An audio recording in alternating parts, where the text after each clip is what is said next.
Hello అండి, అందరికీ నమస్కారం. వెల్కమ్ టు తెలుగువారి రుచులు. నేను మీ హర్ష.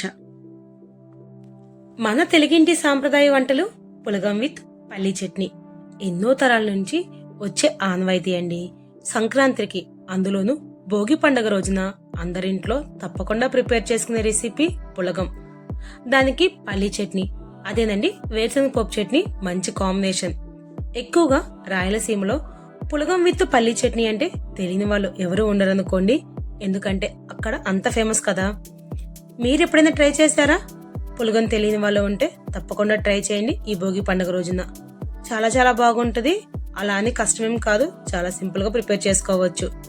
దానిలో అయితే కాస్త పల్లీ చట్నీ వేసుకుని ఇంకాస్త నెయ్యి వేసుకుని తింటుంటే ఎప్పుడు వదిలిపెట్టరనుకోండి.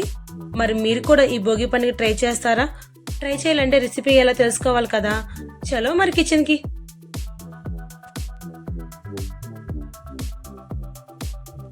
ఈ భోగి పండుగ రోజున మన ఇంట్లో ప్రిపేర్ చేసిన పులగానికి మెయిన్ గా కావాల్సిన ఇంగ్రీడియంట్ వచ్చేసరికి పెసరపప్పు.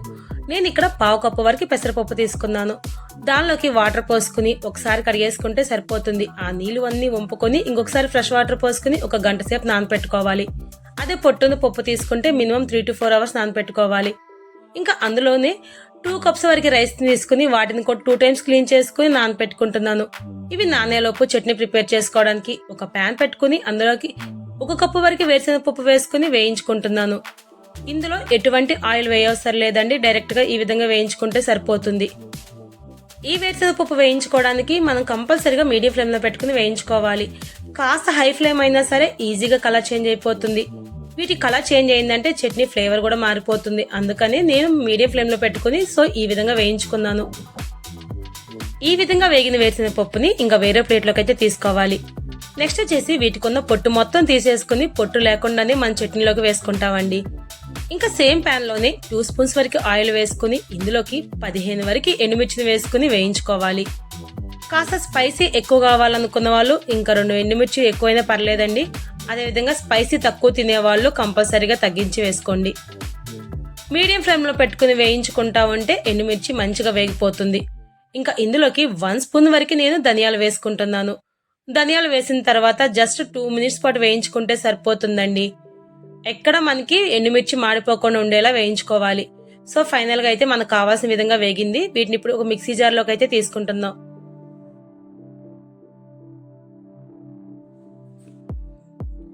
ఇంకా ఈ వేరుశనగ పప్పు చట్నీలో ఫ్లేవర్ కోసం అయితే నేను ఒక టమాటో తీసుకుని దాన్ని మీడియం పీసెస్ గా కట్ చేసుకుని సేమ్ ప్యాన్ లోనే వేయించుకుంటున్నాను.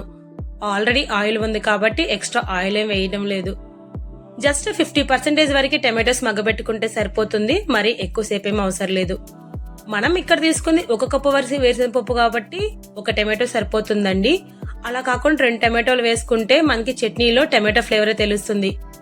అలా కాకుండా మనకి వేరుశనగ పప్పు ఫ్లేవరే కావాలి కాబట్టి 1 టమాటో సరిపోతుంది.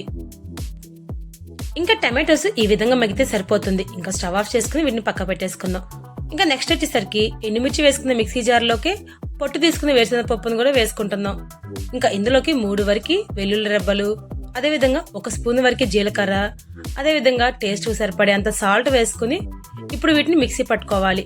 ఇంకా దీనిలో ఫ్లేవర్ కోసం నేను ఆల్రెడీ నానపెట్టిన కొంచెం చింతపండు, ఎక్కువ అవసరం లేదండి, దాన్ని వాటర్ తో సహా వేసుకుని ఇప్పుడు మిక్సీ పట్టుకుంటున్నాను. ఇది మంచిగా మిక్సీ పట్టిన తర్వాత ఇందులోకే మనం ఆల్రెడీ వేయించుకున్న టమాటోస్ ని కూడా వేసుకోవాలి. చూసారు కదా, ఇక్కడ నేను ఓన్లీ వేసిన పప్పు అదేవిధంగా ఎండుమిర్చి వరకే పేస్ట్ పట్టుకున్నాను. ఇంకా ఈ టమాటోస్ వేసిన తర్వాత ఎక్కువసేపు ఏమి పట్టవసరం లేదండి, జస్ట్ ఒక 1 minute పాటు తిప్పుకుంటే సరిపోతుంది. టమాటోస్ కచ్చాబిచ్చి నలిగితే సరిపోతుంది, మరి కాటుకులా ఏం అవసరం లేదు. ఈ విధంగా ప్రిపేర్ చేసుకున్న చట్నీని ఓన్లీ పులగానికే కాదండి, ఇడ్లీ దోశలకు కూడా మంచి కాంబినేషన్. ఫైనల్ గా అయితే పల్లీ చట్నీ, అదేనండి వేరుశనగ పప్పు చట్నీ రెడీ అయిపోయింది. చూస్తానికి చాలా బాగుంది కదండి. ఇంకా దీన్ని ఒక బౌల్లోకి అయితే తీసుకోవాలి. ఇంకా దీనికి ఎటువంటి తాలింపు అవసరం లేదు. ఇంకా నెక్స్ట్ పులగం దగ్గరకు వచ్చేసరికి ఒక ప్యాన్ పెట్టుకుని అందులోకి 2 spoons వరకు నెయ్యిని, 2 spoons వరకు కుకింగ్ ఆయిల్ వేసుకున్నాను. అది కాస్త వేయడంగానే 1 spoon జీలకర్ర, 1 spoon మిరియాలు వేసుకుని జస్ట్ చిటపట్లాడించాలి. కాస్త చిటపట్లాడిన తర్వాత అందులోకి కట్ చేసుకున్న 1 వరకు ఉల్లిపాయని వేసుకోవాలి. ఇంకా ఇందులోకి 2 వరకు పచ్చిమిర్చి చీలికలను కట్ చేసుకుని వేసుకోవాలి. ఇవి వేసుకున్న తర్వాత ఎక్కడ మాడిపోకుండా మీడియం ఫ్లేమ్ లో పెట్టుకుని దోరగా వేయించుకోవాలి. ఉల్లిపాయలు కాస్త దోరగా వేగంగానే వీటికున్న పచ్చివాసన కూడా పోతుంది. ఇంకా ఇందులోకి 2 వరకు కరివేపాకు రబ్బలను కూడా వేసుకుంటున్నాం. కరివేపాకు వేసిన తర్వాత మంచి సువాసన అయితే వచ్చిద్దిలే అనుకోండి పులగానికైతే. తర్వాత ఇందులోనే 1 స్పూన్ వరకు ఫ్రెష్ గా ప్రిపేర్ చేసుకున్న అల్లం వెల్లుల్లి పేస్ట్ కూడా వేసుకుంటున్నాం. ఇది జస్ట్ ఆప్షనల్ అండి, మీకు అల్లం వెల్లుల్లి పేస్ట్ వద్దంటే స్కిప్ చేసుకోవచ్చు, ఎందుకంటే పండగ రోజు చాలా వరకు వెల్లుల్లి తినరు కాబట్టి. ఇప్పుడు ఇంకొకసారి బాగా వేయించుకున్న తర్వాత ఇందులోనే మనం నానబెట్టుకుని నీళ్లు వంపేసుకున్న పెసరపప్పుని వేసుకుంటున్నాం. అదేవిధంగా ముందుగా నానబెట్టిన బియ్యాన్ని కూడా ఇందులోనే వేసుకోవాలి. వేసుకున్న తర్వాత ఇంకొకసారి బాగా కలుపుకోవాలండి. ఇంకా దీంట్లోకి కలర్ కోసం చిటికెడు పసుపుని వేసుకోవాలి. అదేవిధంగా టేస్ట్ సరిపడేంత సాల్ట్ ని కూడా వేసుకుని ఇంకొకసారి బియ్యాన్ని బాగా కలుపుకోవాలి. ఇలా జస్ట్ 1 మినిట్ పాటు మీడియం ఫ్లేమ్ లో పెట్టుకుని ఈ రైస్ విత్ పెసరపప్పుని ఒకసారి కుక్ చేసుకున్న తర్వాత ఇక్కడ వాటర్ పోసుకోవాలండి. వాటర్ 1:2 రేషియోలో, అంటే 1 కప్పు బియ్యానికి 2 కప్పులు వాటర్ పోసుకోవాలి. నేను ఇక్కడ 2 కప్పులు బియ్యం తీసుకున్నాను కాబట్టి 4 కప్పుల వరకు వాటర్ పోసుకోవాలి. ఇంకా ఫైనల్ గా 4 కప్పుల వరకు నీరు పోసుకుని ఇంకొకసారి బాగా మిక్స్ చేసుకోవాలి. అంతేనండి, ఇంకా ఇందులో ఎటువంటి ఇంగ్రీడియంట్స్ వేయవసరం లేదు. 4 నిమిషాల పాటు హై ఫ్లేమ్ లో పెట్టుకుని తర్వాత మీడియం ఫ్లేమ్ లో చేంజ్ చేసుకుని కుక్ చేసుకుంటే సరిపోతుంది. చాలా చాలా టేస్టీగా ఉండే పులగం అయితే రెడీ అయిపోతుంది. మధ్య మధ్యలో అడుగంటుతుంది అనిపిస్తే ఈ విధంగా తిప్పుకుంటా ఉండండి, సరిపోతుంది. ఎంతో టేస్టీగా ఉన్న పులగం అయితే రెడీ అయిపోతుంది. కంపల్సరిగా భోగి పండుగ రోజున చాలా ఏరియాస్ లో ప్రిపేర్ చేస్తారండి. చాలా ట్రెడిషనల్ వంట, ప్రతి ఒక్కరూ ట్రై చేయాల్సిన వంట. ఏంటండి, మీరు కూడా ఈ భోగి పండుగ ట్రై చేస్తారు కదా, కంపల్సరిగా ట్రై చేయండి. మన తెలుగింటి సాంప్రదాయం కాబట్టి. ఇలా ప్రిపేర్ చేసిన ఈ పులగానికి పల్లీ చట్నీ మంచి కాంబినేషన్. అలా కాకుండా పచ్చిమిర్చి పచ్చడి కూడా చాలా చాలా బాగుంటదండి. మేమైతే చిన్నప్పుడు ఎక్కువగా పచ్చిమిర్చి పచ్చడితోనే టేస్ట్ చేస్తాము. దీనిలో కాస్త నెయ్యి వేసుకుంటే సరిపోతుందండి, ఎంతో బాగుంటది. పండక్కి ప్రిపేర్ చేసే పిండి వంటలన్నీ ఒక ఎత్తు అయితే ఈ పులగాంది ఇంకొక ఎత్తు.